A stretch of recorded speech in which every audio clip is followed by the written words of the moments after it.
शिवोऽहं शिवोऽहं शिवोऽहं।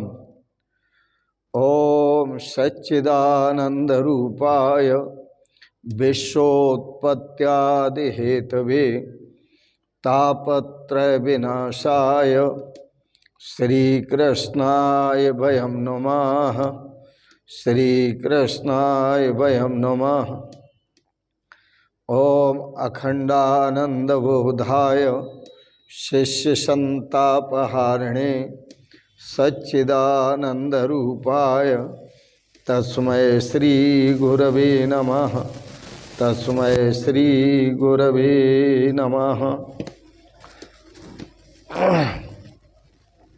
पूर्व प्रसंग में आप श्रवण कर रहे थे पूर्वचिति अप्सरा।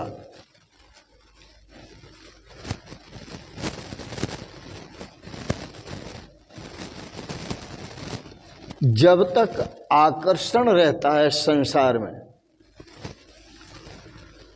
तब तक विषय इच्छा नष्ट नहीं होती।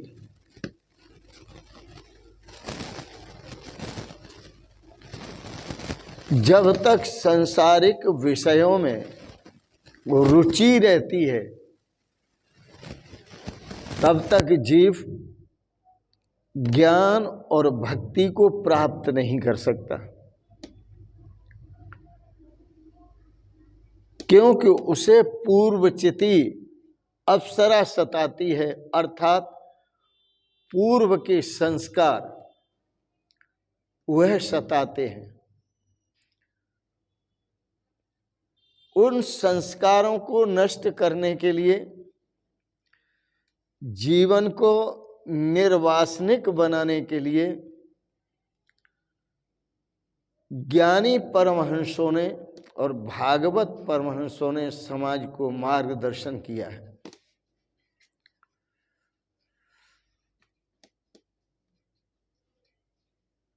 जो मनु महाराज थे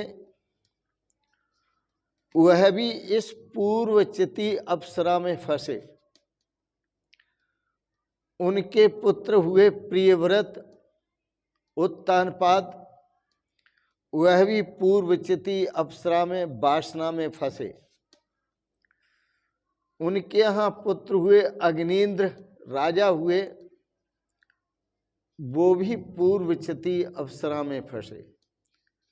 तो मनु महाराज, प्रियव्रत महाराज, अग्निन्द्र महाराज जितने राजा हुए वह पूर्वचिति अप्सरा में फंसते गए।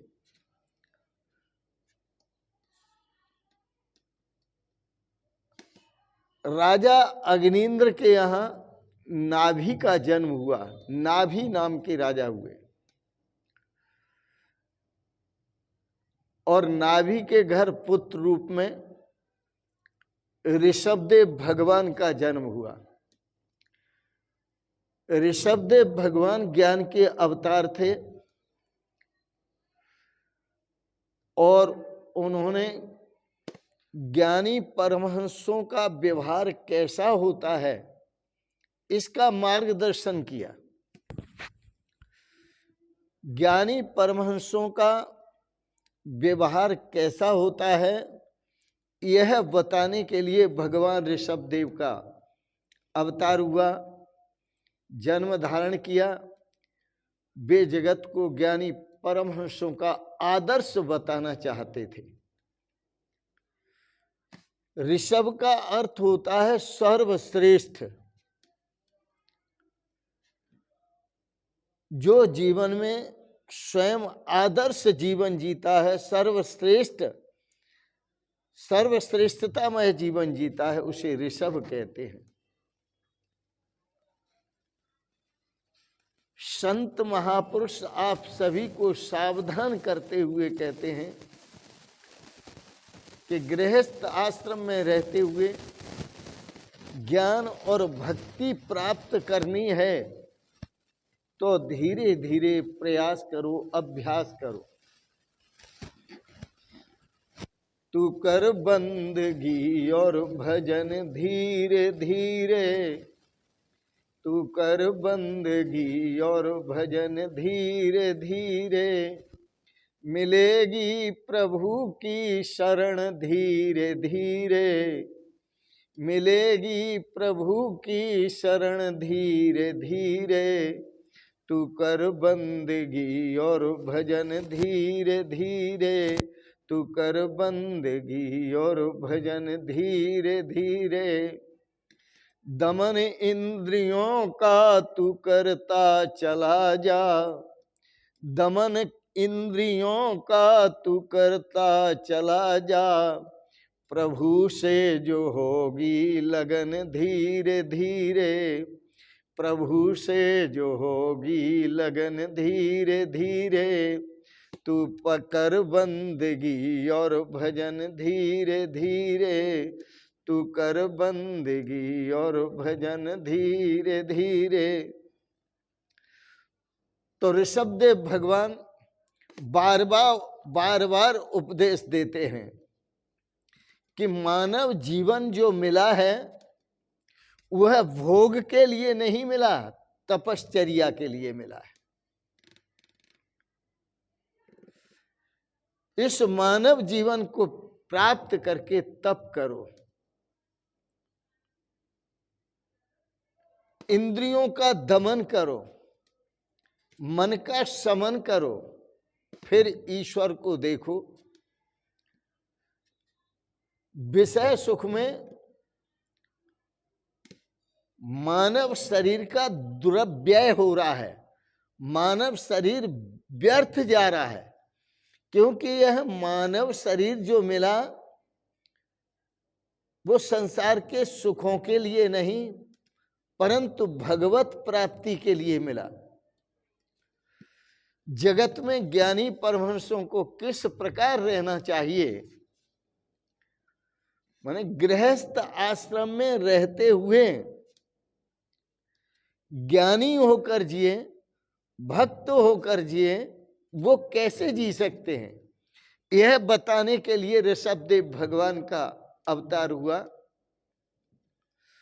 तो ऋषभदेव भगवान ने जितने संग होते हैं सभी संगों का त्याग किया, और संगों का त्याग करने के साथ साथ उन्होंने सर्वस्व का त्याग किया। अनेक सिद्धियां उनके पास आईं, वह उन सिद्धियों में भी नहीं फंसे। गृहस्थ के लिए धन का त्याग करना, काम सुख का त्याग करना जितना कठिन है, उतना ही एक महापुरुष के लिए, संत के लिए सिद्धियों का त्याग करना महान कठिन है।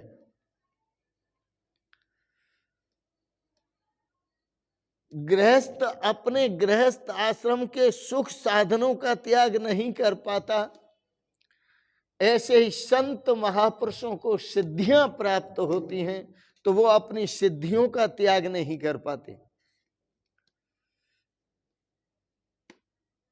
ऋषभदेव भगवान किसी सिद्धि को स्वीकार नहीं करते, वह नग्ना अवस्था में घूमते फिरते हैं, खड़े खड़े खा लेते हैं, बैल की भांति हरी सब्जियां खड़े खड़े खाते हैं। किसी के द्वारा भी पीटे जाने पर उसे लौट करके जवाब नहीं देते और ये समझते हैं कि शरीर ही पीट रहा है, यह जो पीट रहे हैं शरीर को पीट रहे हैं, मुझे नहीं, मैं तो शरीर से भिन्न हूं। शरीर को पीटा गया है, मैं शरीर से भिन्न हूं, मैं ब्रह्मनिष्ठ हूं, यह सभी जानते हैं कि मैं शरीर नहीं हूं, मैं आत्मा हूं, मैं शरीर से भिन्न हूं, किंतु इसका अनुभव बहुत कम व्यक्ति कर पाते हैं। बड़ा कठिन है इसका अनुभव करना। एक सुंदर दृष्टांत है, नारियल को देखें आप। नारियल के ऊपर जटाएं होती हैं। नारियल का ऊपर का जो हिस्सा होता है वो बड़ा कठोर होता है। नारियल के भीतर का जो हिस्सा होता है वो बहुत ही सॉफ्ट, मुलायम होता है। लेकिन वह सॉफ्ट हिस्सा जिसको आप गरी कहते हैं, गोला कहते हैं, वह तब तक नारियल को नहीं छोड़ता जब तक उसमें गोले में पानी भरा रहता है। और जब तक पानी भरा रहता है तब तक नारियल और गोला अलग अलग नहीं होता। इसी प्रकार जब उसका पानी सूख जाता है तो गोला अलग हो जाता है और नारियल अलग हो जाता है। तब पता चलता है कि गोला नारियल नहीं है, नारियल अलग है और गोला अलग है। इसी प्रकार यह जो शरीर है, इस शरीर में आत्मा है और वह आत्मा शरीर नहीं है, वह शरीर से भिन्न है। लेकिन इसका बोध, इसका ज्ञान, इसकी समझ तब प्राप्त होगी जब अंदर का पानी सूख जाएगा। पानी से मतलब वासना रूपी जल, पानी से मतलब विषय रूपी जल। जब विषय वासना अंदर की नष्ट हो जाएगी तो विषय वासना के नष्ट होने के बाद ही साधक को यह बोध होगा कि शरीर भिन्न है और आत्मा भिन्न है। तभी ये बोध होगा। अमर है आत्मा मेरी, कजा से मैं नहीं डरता, अर्जुन ने कहा था बोध होने पर। अमर है आत्मा मेरी, कजा से मैं नहीं डरता, मेरे अहमाल अच्छे हैं, खुदा से मैं नहीं डरता। तो वह जो आत्मा है, तो जो ऊपर का नारियल का हिस्सा है उसमें कोई स्वाद नहीं है, उसमें कोई आनंद नहीं है, उसको आप खा भी नहीं सकते, दांत टूट जाएंगे आपके। और जो भीतर का हिस्सा है गोला, उसके खाने का आनंद है, उसमें रस है, आनंद है और वही ग्राह्य है। बाकी ऊपर के नारियल को तो सब हटा के फेंक देते हैं, गोले को ग्रहण करते हैं। तो इसी प्रकार शरीर रूपी नारियल को ऋषभदेव भगवान ने एक तरफ हटा दिया और आत्मा रूपी गोले को ग्रहण किया है, तो वो सदा आत्मानंद में, ब्रह्मानंद में मस्त रहते हैं।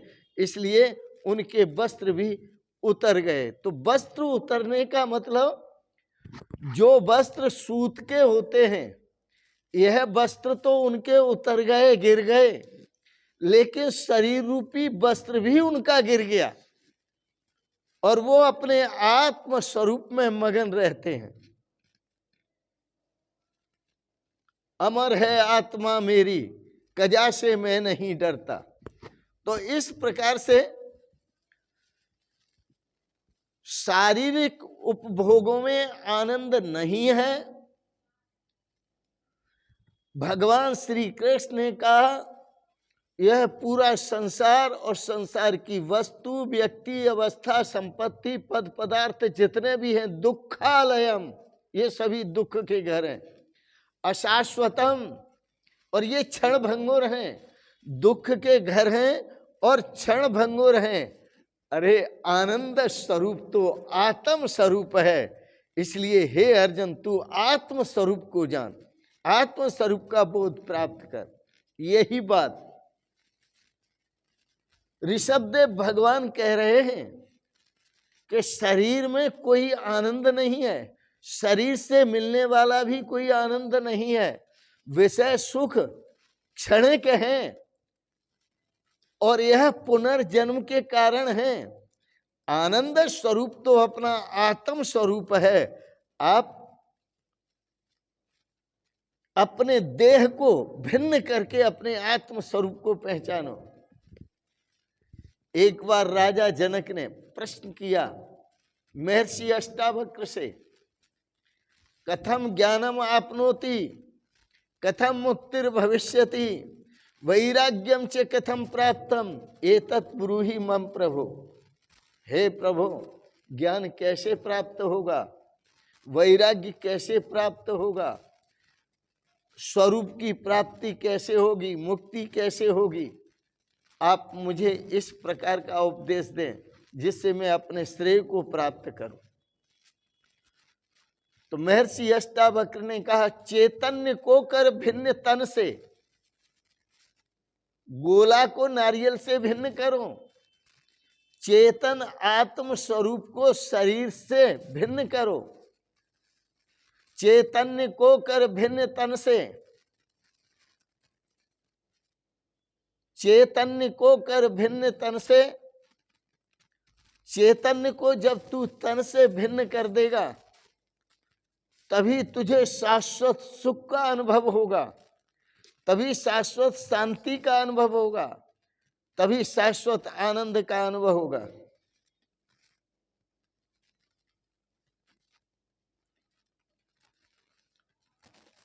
तो आपको ऋषभदेव भगवान बता रहे हैं शारीरिक भोगों में आनंद नहीं है, आनंद स्वरूप तो अपना आत्मा स्वरूप है। इसलिए नाम और रूप दो चीजें, जगत का नाम भी है और रूप भी है। इन नाम और रूपों का मोह छोड़ो। जो इन नाम रूपों में नहीं फंसता वही ब्रह्म ज्ञान को उपलब्ध होता है। जो नाम रूपों में नहीं फंसता फिर ब्रह्म ज्ञान की बातें करता है, धन और प्रतिष्ठा से प्रेम नहीं करता, वही सच्चा ज्ञानी है।